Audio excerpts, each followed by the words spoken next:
Merci Madame la députée. La parole est à Madame Delphine Bagary pour le groupe Écologie, Démocratie, Solidarité. Merci Madame la Présidente, Monsieur le Ministre, Messieurs les rapporteurs, mes chers collègues. L'Assemblée nationale s'apprête donc à légiférer en urgence et de façon hâtive sur deux sujets qui auront un impact majeur pour les Français. D'abord la dette. Provoquée par la crise sanitaire, elle n'est en rien une dette structurelle qui aurait été provoquée par un déséquilibre des comptes sociaux. C'est une dette exceptionnelle qui doit être gérée de façon exceptionnelle par l'État, car l'État bénéficie de conditions de refinancement bien plus avantageuses que les organismes sociaux. À cette dette Covid, transformée en dette sociale, vous ajoutez la dette des hôpitaux.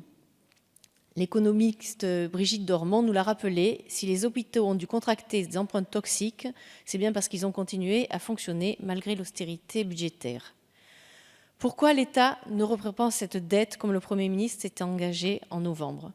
Pourquoi alourdir de 13 milliards d'euros le montant de la dette sociale ?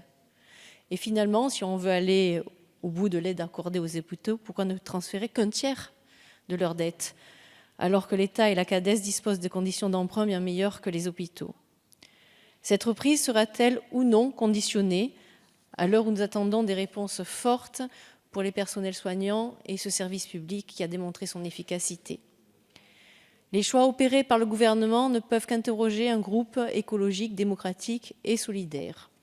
Tout d'abord, prolongation de 15,5 milliards d'euros par an que représentent les prélèvements obligatoires sur les revenus d'activité jusqu'en 2033, sans vrai débat démocratique. Remboursement par 2 cotisations, par nature peu contributives. Un téléphone mériterait sans doute une plus grande solidarité en s'intéressant par exemple au prélèvement social sur le capital. Enfin, par manque de temps et malgré le rapport inscrit dans le texte par notre collègue Bénédicte Peyrol, ces textes ne prévoient pas de conditionner les emprunts contractés par la CADES à leur impact social et écologique. Au regard des conséquences qu'il emporte, ce transfert de dette pouvait mériter un débat bien plus profond et concerté, qui plus est associé à une réforme tant entendue, la création d'une 5e branche. La commission spéciale, en modifiant les articles L201 et L202 du Code de la sécurité sociale, a ouvert la voie à la création d'une branche couvrant le risque lié à la perte de l'autonomie, conséquence d'un handicap ou du grand âge. Des modifications restent néanmoins à faire et je crois que nous sommes plusieurs à apporter des amendements pour modifier l'article fondateur de notre sécurité sociale, l'article L111-1.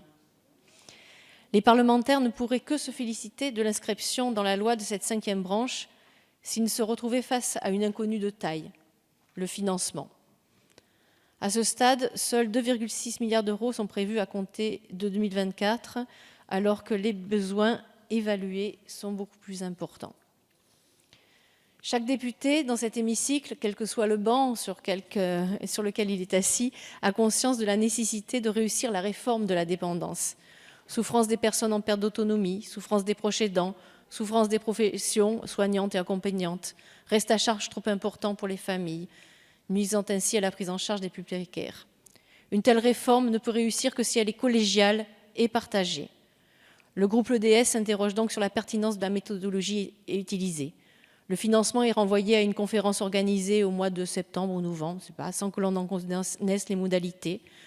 La participation du capital sera-t-elle enfin mise sur la table pour soulager les revenus de l'activité, les bas salaires?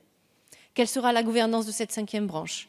La Caisse nationale de solidarité pour l'autonomie a un fonctionnement singulier, mais démocratique et innovant. Celui-ci sera-t-il conservé? Quelle sera l'implication des acteurs de l'autonomie, associations, professionnels du soin, collectivités territoriales? Ils devront pouvoir s'exprimer et être entendus pour que cette réforme reste dans l'esprit de la démocratie sociale qui est chère aux Françaises et aux Français.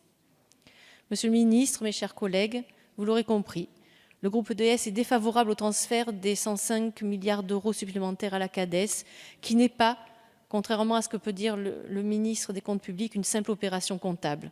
C'est un choix politique qui a des conséquences pour notre système de solidarité nationale. Notre État-providence perdra la souplesse dont il a besoin pour s'adapter demain aux grands enjeux du XXIe siècle. Il salue la création d'une 5e branche, mais regrette que celle-ci ne soit assortie d'aucune mesure lui permettant d'améliorer effectivement le quotidien des Français.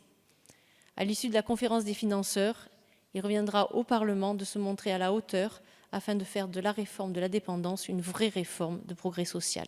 Merci. Merci, Madame la députée.